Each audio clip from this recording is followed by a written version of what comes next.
edition of Sideline to Sideline on Giant TV Niagara on YouTube, brought to you by the Welland Jackfish of the Inter-County Baseball League. I'm Chuck LaFleur, along with my co-host Rockin' Ryan Fleming. That's right, we are here again, Chuck. Welcome. It's been a long time since I've seen you, almost a whole week.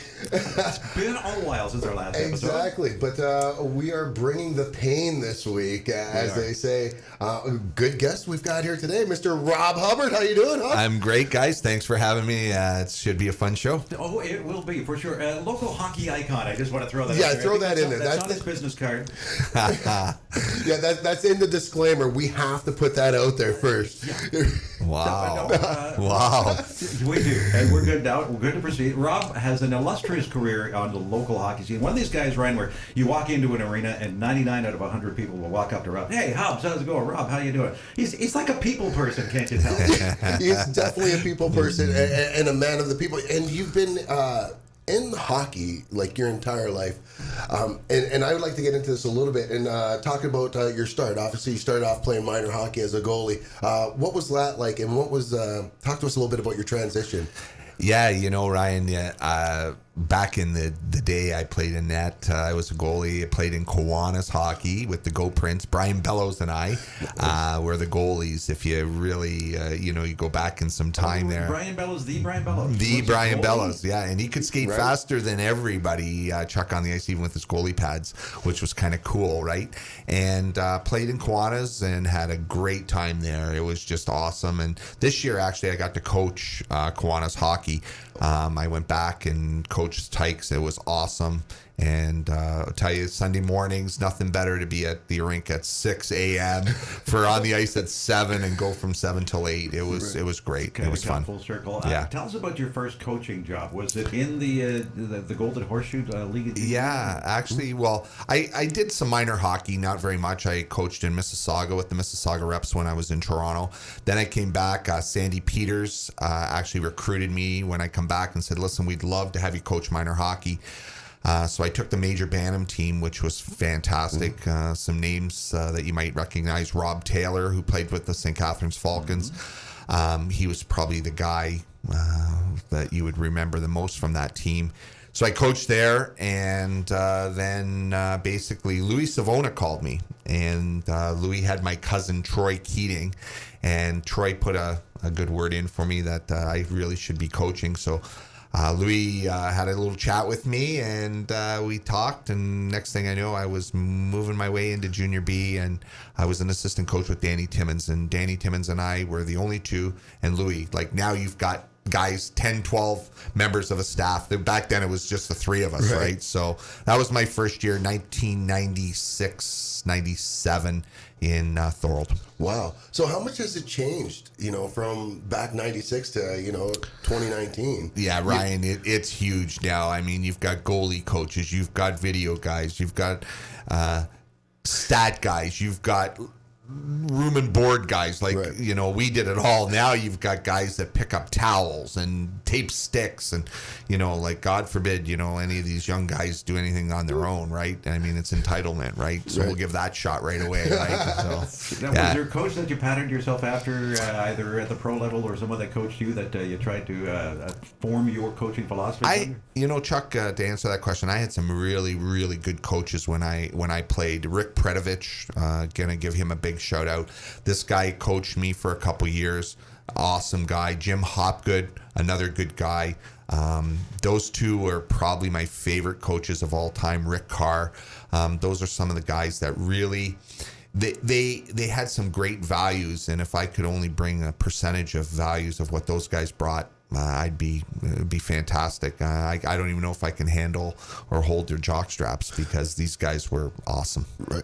Now you've obviously transitioned from coaching into more management positions and scouting and things like that. Can you tell us a little bit about that transition? Was that something you welcomed or something you sought? You know what, Ryan? you'll hear an announcement in the next little while. I think you're going to hear some stuff, but I love coaching, and it's in your blood. And once it's in your blood, it's hard to take out. It's almost like a drug. It really, really is. Right. Once it's there, it's there.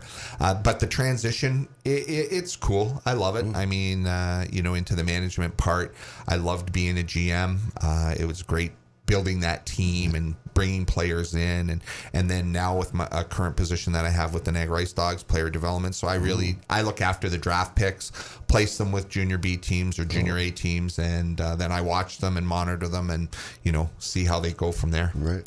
There's one thing that can be said, I think, about most Rob Hubbert coach teams, Ryan, and that's that some people would say, anyway, rightly or wrongly, that the teams were overachievers. That there was a talent level to begin with, but I look at the Port Colborne Sailors, for instance, that you were with. Did you have any special motivational techniques for your players that you could tell us about, inside stuff? Chuck. If you don't have the puck, go get it.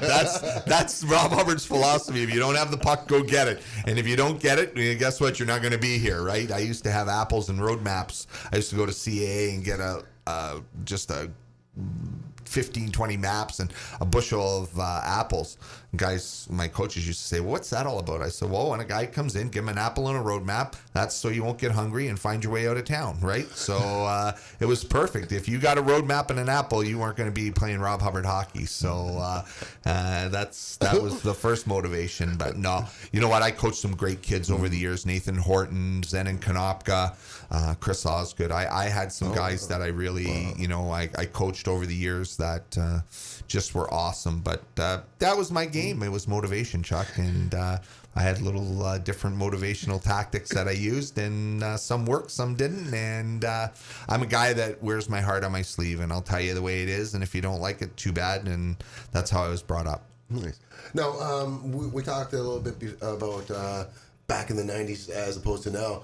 When it comes to coaching, how do you navigate the differences in attitudes? And like you said, nowadays kids don't even tape their own sticks. You have people taping them.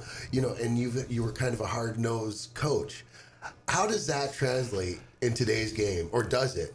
Oh, you know what, Ryan? The game has changed, and kids have changed. And if you as a coach, if you're not willing to change, you're not going to be around very long. I've been fortunate to be in the junior B loop for 25 years and coached. Been a general manager, and now the game has changed. The kids have changed. That hard school of getting in their face and maybe yelling and screaming doesn't work. And it just doesn't work anymore. And if you're not willing to be a communicator and you're not willing to be a teacher, you know what? It ain't going to work for you. Not that I want to be a teacher, but I'd love to have their salary, right? I mean, these guys work, 4 months of the year? They got 19 days off a month. I don't know. They make $150,000 a year, right? Right. Send all your email right to Rob Hubbert. We're running short on time. We're going to make this a two-part series with Rob Hubbert here on Sideline-to-Sideline, brought to you by the Jack Fischer of the Utah County Baseball League. We're going to throw some names out at you, Rob, some names, and get your brief reaction. We've got a couple of minutes. Tony Passero. Tony Passero, a wonderful man. Loved working with him. Rest in peace. It was a devastating day for me when I heard that he had passed on. I had such a great relationship in Fort Erie. We coached together for a couple of years. He allowed me to coach. He never interfered. We had a great working relationship, and to this day I have a great relationship with the Passeros, and you'll hear something in the very near future. St. Catherine's Falcons. St. Catherine's Falcons, right? Well, they have only a $50,000 budget, but they got every best kid in the world, right? Great arena. It's a great organization, Chuck. I'm only giving you a hard time, but good organization. They've done a great job over the last 50 years, and they deserve commendment. And Ryan Fleming has another name he wants to throw at you. It's not really hockey related, Ryan. Well, I don't know. I just think, we're talking managers and coaches, and how can we not mention the greatest manager of all time, the infamous Jay Mohr? Jay Mohr, if you want some, come get it any day, anytime. I would love to slap this guy. I took my stepkids to Yeah, the wrestling crossfire, and Yeah. this guy's walking around and smashing guys, and give everybody a hard time. Well, Jay Moore, Rob Hubbert is just a phone call away, and would love Wow. to be anywhere near. If I'm anywhere near Jay Moore, he's getting a slap like you're going to get a slap, Ryan. Wait, I'm just an innocent bystander here. Ryan is a big Jay Moore fan, right? I have to admit, I am a big fan of Jay Moore. He is the manager of champions, and I still maintain the greatest manager of Canadian history, Canadian wrestling history. Maybe we're going to get Rob into the wrestling scene someday. We'll talk to Chris LaPlante, see what we can do. Yeah, well, you know what? I was at the last one, and I wanted to jump over the fence and grab a hold of Jay Moore when he grabbed the belt and smashed my friend Chris LaPlante in the head. Chris is a friend of mine, and I didn't think that was cool. And then you got guys like this who jump on the bandwagon, right? And I watched your podcast a couple of weeks ago when Beautiful Beast slapped this guy, and he was like crying. So like I can see why he would like Jay Moore, right? Because I mean they're both kind of whatever. the same cloth. Yeah, I think so. What? Champions. And call it right down the middle. I am a journalist, I'll have you know, and that is why people like Chris LaPlante don't like what I have to say, but he still pays me to say what I say. We are ready to Sideline to Sideline, brought to you by the Welland Jackfish of the Inter-County Baseball League. Check out their schedule, wellandjackfish.com. And Rob Hubbert's going to stick around. We're going to have Rob on in a very soon future episode of Sideline to Sideline, and we look forward to that. Talk a little fighting and hockey maybe. And absolutely, love it. Thanks for having me, guys. And you want to give Ryan a chop on it in the future episode. You know what? I seen Beautiful Beast slap him, and I seen Chris LaPlante slap him, and maybe Rob Hubbert will slap him. So tune in, stay tuned. Chop. This happened to me. There you go. For local hockey icon Rob Hubbert and internet sensation Mr. Ryan Fleming, I'm Chuck LaFleur. Thanks for joining us on this edition of Sideline to Sideline on Giant TV Niagara on YouTube.